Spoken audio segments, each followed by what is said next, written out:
Alright, so I'm gonna be honest with you here. These are my favorite videos to watch, so I'm very excited that I am finally making one. I find that people who talk about things that they don't like are often more helpful than people who are talking about things that they do like. You know what I mean? When you have reasons to not like something that you wanted to like, it's a little more helpful. And of course, that being said, I will give the standard disclaimer of maybe you love some of these products. Maybe you tried some of them and you were like, instant holy grail status. You know, everyone is not the same, but if you have tried some of these products, I would love to hear your experiences with them down below, whether you love them or not. This is just, you know, I tried them and I didn't like them. Here's why. So the first thing I want to talk about is actually the entirety of Smashbox's Try It kit. I know, it's weird, right? How could you dislike something that you bought just to try a whole bunch of products? But honestly, there is not a single product in the Try It kit that I like enough to ever buy the full-size version of. And it has kind of left me with this feeling that Smashbox as a whole is, you know, products that are okay at crazy high prices. Because Smashbox is a very, very expensive brand. And for that much money, I want you to, like, wow me. I want you to blow my socks off. And nothing in the Try It kit was wowable.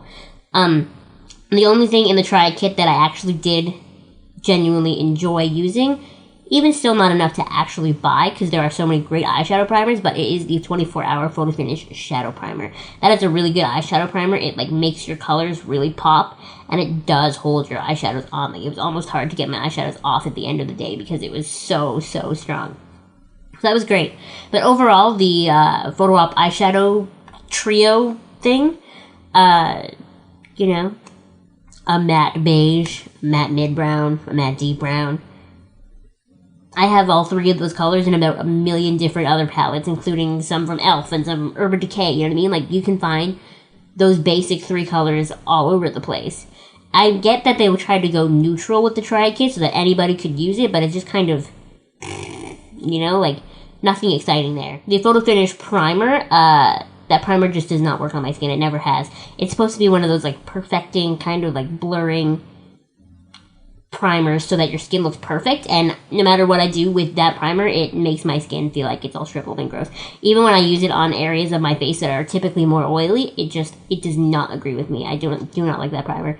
And the Full Exposure Mascara I've mentioned before because it was in my Ipsy bag this month, but like, it's an alright mascara. There are so many mascaras out there that are so, so, so good that this mascara, I'm kind of like, it's alright, like, I'll use all my samples up, but I would never buy the full one. Instead of the Try It kit, I would probably opt for, you know, a lot of brands do this kind of, like, Try It kit type thing, but it's a little bit less permanent than Smashbox's. So recently I got Too Faced, had a Most Loved kit, and it was a bunch of their most popular items, and that kit is bomb. I love everything in that kit. I would buy the full-size version of any of them. Amazing. But Smashbox has just kind of left me a little... Now I'm going to talk about a couple of mascaras. So the first one I want to mention is the Clinique High Impact Waterproof Mascara.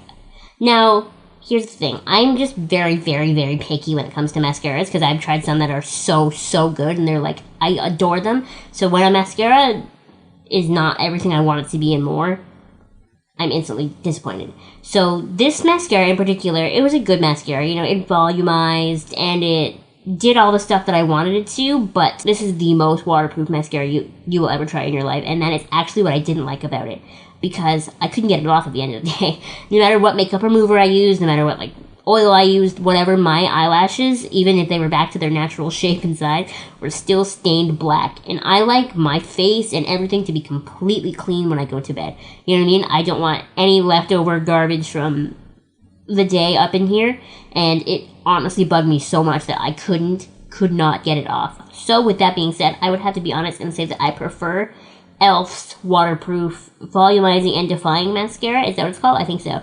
I prefer that mascara because it's got a very similar wand to this Clinique one. I find that it is very, very volumizing. I don't really need length as much. I don't find that either of these mascaras provide as much length, so if you need length, I wouldn't recommend either of these.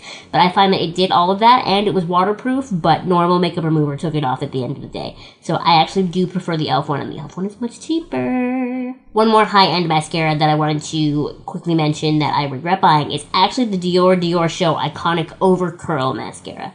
Now, if you watched any of my makeup videos before, you know that I have notoriously hard to curl eyelashes. Like, they don't do it. They're very long, so they just kind of either hang limp or they stick straight out. So when I was finally like, I want a curling mascara, I was like, big guns immediately. Let's go Dior, right out of the gates. And so I went out and I bought this mascara. This mascara is $36 Canadian. That's expensive for a mascara. Like, holy moly. But I bought it, and at $36 and being Dior, I was like, you better curl. You better be good. You better be the best mascara I have ever tried in my life, or you are going back. And overall, I was just kind of disappointed. It did not curl my lashes as much as I hoped that they would, and it definitely did not really help them hold a curl. By the end of the day, I felt like my lashes were sticking straight out again. And it did volumize and all of that. It was all right, but it wasn't what I expected. The Dior Show mascara, the one in the black tube, that one is a fantastic mascara. I prefer that one for even curling your eyelashes over this one, and so overall I was left very kind of like underwhelmed by this mascara. So if you are looking for a mascara specifically that will curl your eyelashes and you were hoping that the Dior Over Curl one would, like I was hoping, I would 100% recommend going with Benefit's Roller Lash over that instead.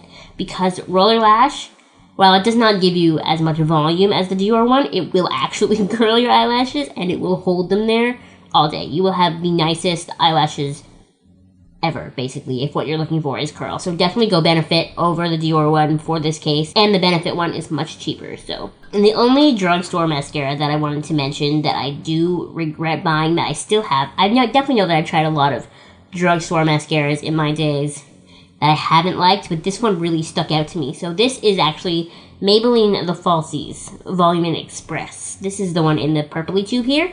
I will admit to you, this is the only product in this whole video that I have only ever actually tried once. And that was because that was that much of an unpleasant experience. Generally, I do not care if a mascara is a more wet or a more dry formula. I'm fine. Either way, go for it, do what you gotta do. As long as you look the way I want you to look, that's fine. But this mascara dried so hard on my eyelashes that I was actually in physical pain all day. I remember I was out with my younger sister that day, and I was like wincing and like blinking all the time. She was like, "What is wrong with you?" And I was like, "My eyelashes hurt." It definitely did volumize and it looked nice, but I cannot handle that mascara like right out of the package, like right away. It dried so hard, and I don't like that. I'm not gonna wear mascara if it hurts me. If what you are looking for is volume in a mascara and you do want a drugstore mascara, go with the L'Oreal Voluminous mascara. I use the original formula, but there's like a gajillion different ones right now. I know a lot of people love the carbon black one. I would love to try that one someday. As of right now, I use the original formula and I love it, and it gives me the volume that I wanted, the volume that I was hoping this would give me, and it didn't. It just gave me tears. Now, the next product I'm going to mention is actually one that you have probably seen me use in a couple of different videos now, and that is the Sephora Collection Bright Set Powder. Now, something that I always forget about my skin, and I forget it every year, is that as we move away from summer, even if it's been a summer where I wasn't outside a lot, I wasn't in the sun a lot, like this one, I lose any color in my skin very quickly and like beyond a point where I thought it was possible. I just get paler and paler and paler and paler and paler and paler and paler, and I don't know why it happens, but it's just how I am. And so I bought this powder when I thought I was at my palest, thinking that I needed a little bit of brightening up under my eyes, which is true, I do. I get very dark in here very easily. So I was like, okay, everyone's all about this yellow powder stuff. Let me try it. I'll try the Sephora Collection one first because it's the cheapest, and that's what we're going to do. And so overall, I'm just not as in love with this powder as I thought I was. Now that I am so pale, it does look bright yellow on me. It doesn't look, just brightening anymore. It's just yellow. And not only that, but the formula of the powder itself, as we move into these like wintry months and my skin gets drier no matter what I do, I'm piling on different creams and stuff, it really does settle into my little wrinkles up in here and make me look way wrinklier. So now I look wrinkly and yellow. I'm basically Grandpa from The Simpsons, and so you probably won't see me using this anymore. Unfortunately, it's past the time where I can return it. But yeah. Not so impressed with this anymore. I actually prefer now to set my under eyes with either one of the e.l.f.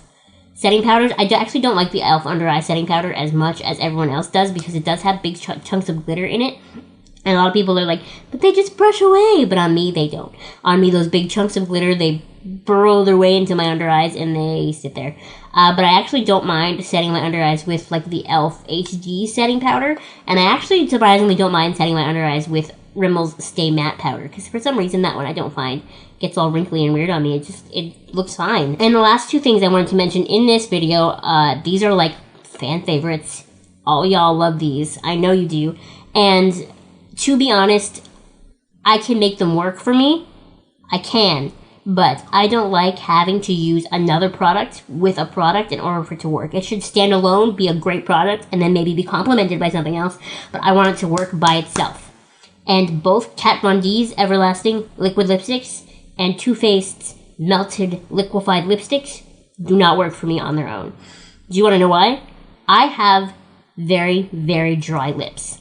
Very dry lips. So things that, like the Kat Von D ones, that dry down so matte, honestly feel like my lips were a wet sponge and you wringed out all the moisture. It actually is extremely uncomfortable, and my lips get all flaky and dry and gross, and it's just very uncomfortable. So I know that the whole matte lip thing is like really popular right now, but those of us with really dry lips, we just can't do it. Like, maybe it's for the best that we just stick with like regular hydrating lipsticks and that sort of thing. I know it's unfortunate, but you gotta do what you gotta do sometimes. I can make Kat Von D's liquid lipstick and the melted lipsticks work for me if I put on a really intense balm like the First Day Beauty one underneath it, or I use my Stila lip priming plumping water underneath it. Then I can wear them and it's okay, but eventually, you know, all the hydration does soak in and I'm left with this like crumbly grossness on the top. So for the most part, when I reach into my lipsticks, I hardly ever grab for those two because I know that wearing them is so much work. If you do have dry lips though and you're looking for something that kind of has like a pretty matte finish and it won't super dry you out, I definitely recommend Ofra's Long Lasting Liquid Lipstick. I started off with just the Kathleen Lights Miami Fever one, and then I loved it so much that I bought a whole bunch more, and I love them. I wear them all the time. They're a very like moussey formula. Like here, I have Laguna Beach here. They're a very like moussey formula and they go on very smooth. They fill in all the like little lines and grossness in my lips, and they dry down and they stay on very well. They don't transfer a lot.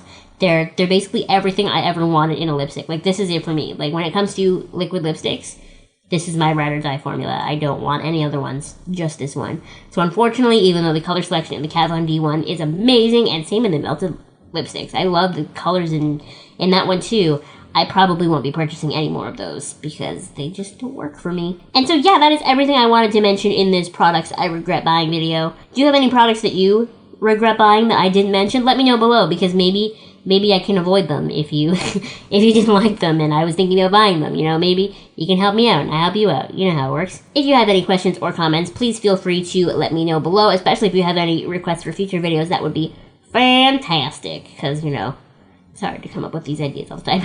Thank you so much for watching, and I'll see you next time. Bye!